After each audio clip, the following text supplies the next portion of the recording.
بەڵێ ئاکەم بەیانی ئێوەش باش دیارە نوێنەرایەتی حکوومەتی هەرێمی کوردستان لە بەغدا دەیەوێت لە ڕێگای خولەکی ڕاهێنانەوە کار لەسەر بە دیجیتالکردنی فۆرم و نامەکان بکاتەوە کە ئێستاش دەیبێنێت لە دیمەنەکان کۆمەڵک لە فەرمانبەران لێرن دەیانەوێت ڕاهێنان لەسەر ئەم بابەتە بکەن. من لەگەڵ میوانەکەم دەمەوێت قسەی زیاتر بکەم کاک بەختیار حاجی حەمەد بەڕێوەبەری گشتی لە نوێنەرایەتی حکوومەتی هەرێمی کوردستان لە بەغدا.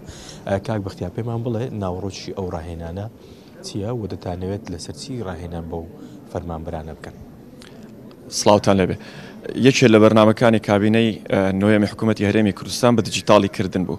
وەیە لەم چوارچەوەدا ئێمە لە نوێنەرایەتی حکوومەتی هەرێمی کوردستان ماوەی 3 ساڵی ڕابردوو هەوڵی جددیماندا بۆ ئەوەی ئاڵوگۆڕکردنی نووسراوە فەرمیەکان و مامەڵەی هاوڵاتیان لە نێوان هەردوو حکوومەتی هەرێمی کوردستان و حکوومەتی فیدراڵی کە لە ڕێگای نوێنەرایەتی و ئاڵوگۆڕ دەکرێن بێت بە دیجیتاڵی. بۆیە ئەمە چوارەمین وەرکشۆپە. لەم وەرکشۆپی ئەمجارەیان زۆرینەی هەرە زۆری دام و دەستگا فەرمیەکانی هەرێمی کوردستان بەسترانەوە بە پلاتفۆرمی نوێنەرایەتی حکوومەتی هەرێمی کوردستان بۆ ئاڵوگۆڕکردنی نووسراوە فەرمیەکان و هەر لەم وەرکشۆپەی ئەمڕۆدا بەشێک لە دامەزراوەکانی حکوومەتی اتحادیشی تێدایە بۆی ئەوانیش لە ڕێگای ئەم پلاتفۆرمەوە بتوانن ئاڵوگۆڕی نووسراوەکانیان لەگەڵ حکوومەتی هەرێمی کوردستان بکەن. چەند فەرمانبەر لە هەردوو لایەنەوە ئەمڕۆ بەشدارن لە وەرکشۆپەکە؟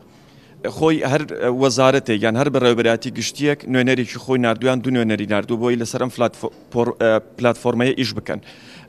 ئەمڕۆ زیاتر لە 80 فەرمانبەر بەشدارن لەم وەرکشۆپەدا و ڕاهێنانیان پێ دەکرێت بۆ بەکارهێنانی و بۆ ئاسانکاریکردن بۆ ئاڵوگۆڕکردنی مامەڵەی هاوڵاتیان. باشە، دوای پرسیارمەوە دەبێت تاوەکو ئێستا چەند وەزارەتی حکوومەتی هەرێمی کوردستان داخلی ئەو سیستەمە بوو؟ من تەسەوڕ دەکەم هەر 3 تا 4 وەزارەت مابێتن، ئەوانەش لە ئایندەیەکی نزیکدا دێنە ناو ئەم پلاتفۆرمەی نوێنەرایەتی حکوومەتی هەرێمی کوردستان. زۆر باشە، دەست خۆش بێ.